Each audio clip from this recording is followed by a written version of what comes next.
So let me introduce you to the easiest DIY rock and roll bed, mosquitoes. This thing can be built in your driveway using just regular tools. It's made from aluminum, so you can cut it with a carbide tipped saw. Just put in a regular miter saw that you use for cutting 2x4s. You need a drill. There's a jig that's about $30. With those tools, you can build this in a matter of a day, and it can be modified to fit any van, narrower, wider, taller. When you buy the plans, I include all of the CAD files, as well as a cut list and part list for it as it sits. So if you make changes, obviously the cut list is going to change. Either way, this is by far the easiest DIY rock and roll bed you'll find. I'm going to show you really quickly how it goes from a seat into a bed. Right now it's in its seat mode. All you do is just grab this, pardon my face shield. It's made to be attached to a platform behind. As you can see, this isn't very long.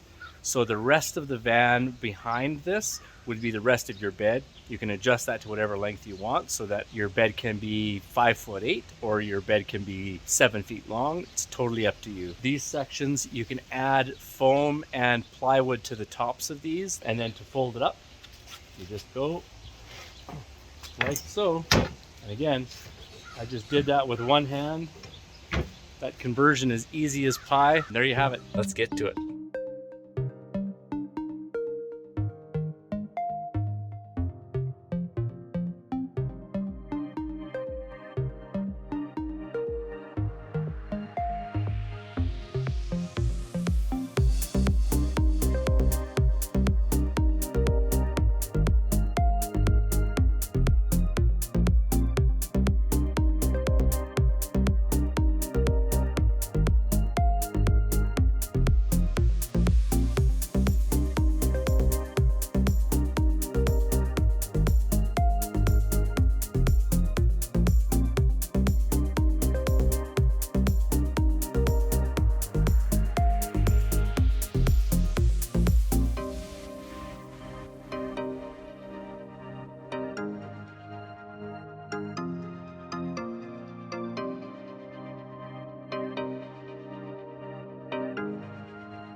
Ran out of these little babies right here. This is the end fastener that allows you to connect the two ends together. Only have two of these left, so I'm saving them for the really strong joints or the ones that are hard to get to. I can easily add them later on. I've got all the holes, everything's drilled to use them. I just ran out of them, so I've ordered some, but they're like 3 weeks to get here. Anyways, in the meantime, I'm using these. And these are just corner brackets with little gussets in there. Some people will get angle iron or angle aluminum and cut their own, but without the gussets, it's really, really weak. You can just take your hands and break them. These ones you can break as well. They're not as good as the end fasteners, but they're pretty close. So literally, I just put the washer and the bolt in through here on this side. I thread on one of these. And there we go. The thing I don't like about these is that there's more loose parts to rattle free. I like to eliminate all of the loose ends I can. I will go back to high speed now, so you don't have to watch me try to do two things at once, like talk and assemble these.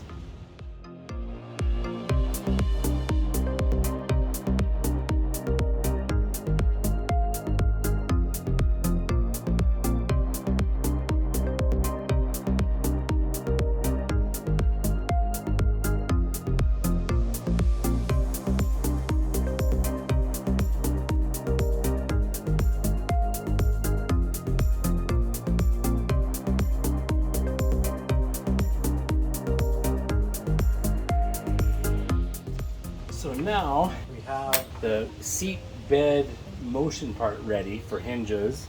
We have the bed frame done.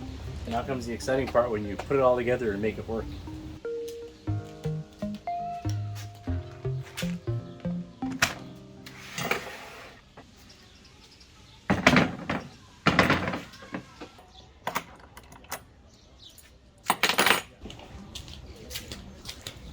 That's the problem with a scattered mind, is it leaves you with scattered tools. Let's be 20 3/4.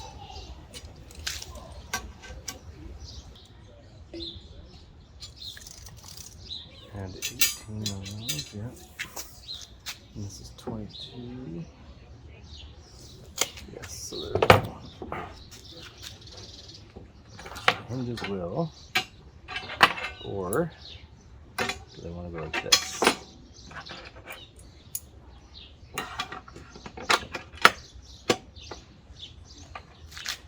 That's where they will be taking the most stress.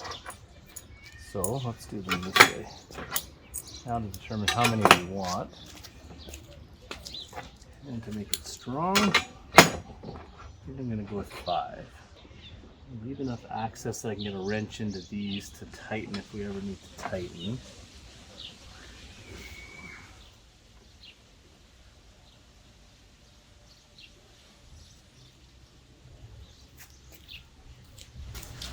And then space these out. They don't have to be exact. So that's about where we want them.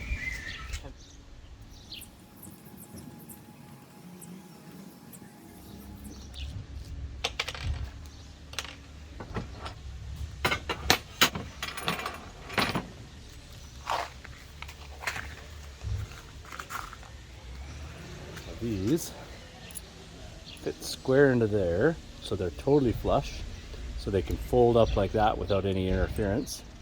And then these also fall deep enough in there that the T-nut can grab it.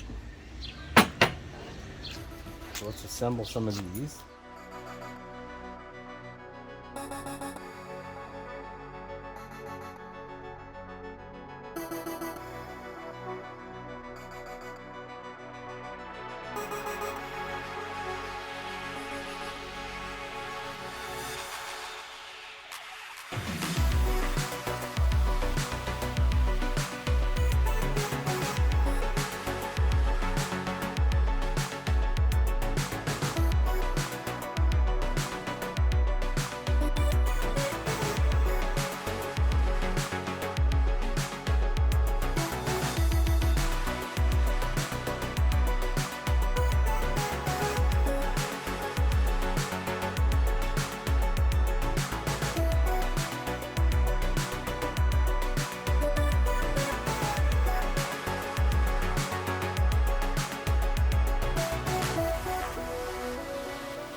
Everything is done, ready. There's going to be metal arms that will come like so and allow this back part to hinge up. Right now I don't have the holes drilled yet. I need to use a drill press because it needs to be accurate.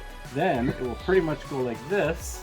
That will be it sitting, and then it'll go over to the last section of the bed. Remember, this part of the bed is still in the van. I now need to assemble a second one of these. Cut out 1/4 inch plywood that's going to form the backing of the upholstery and the seat cushions that will go on top, and it's ready to sit on.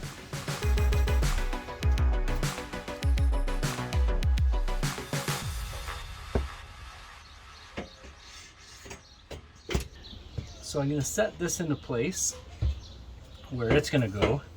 This is the base tray for the seats. And it's got to be 3/4 of an inch from the cabinet face, so there's room for the cabinet doors and wall. So I'm going to shove those in there because that's 3/4 of an inch. And these will attach to this.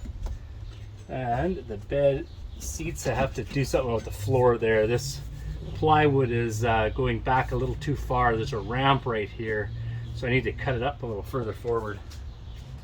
So here is one side. Here is the other side. Fold it out, the bed will be like so. Like I said, I got to fix that tippy part. And then same thing here. Leaves enough room right in front of here for our fold-up toilet. So you don't have a lot of privacy, but you'll be able to take care of business. And the bed will be about 5'9". It's a little smaller than I was hoping it would end up being, but we both like our feet hanging off the end of the bed anyways. We're both 5'9", so even if we had to, we could. Plus the furnace dumps out at this end, so if your feet are not covered, you're probably going to be too warm anyways. I always sleep with my feet uncovered. Now it's finishing this little cabinet right here, cutting all of the boards to finish everything, and then get them upholstered, and the cupboard faces and the cupboard shelves inside. And the drawers. There's still a long list, but we're coming along. So here's a sneak peek for you guys. Cabinetry is going to be going up. There's going to be a drawer unit. All the electrical will be under here. Easy to lift things off and access it, so you don't have to have an extra elbow to be able to get to your electrical. Fridge will be going up there. Here will be a water cabinet, which will also have a fold-out toilet. The van is coming together. I think we're a week and a half or 2 weeks in. Stay tuned. All the videos coming soon.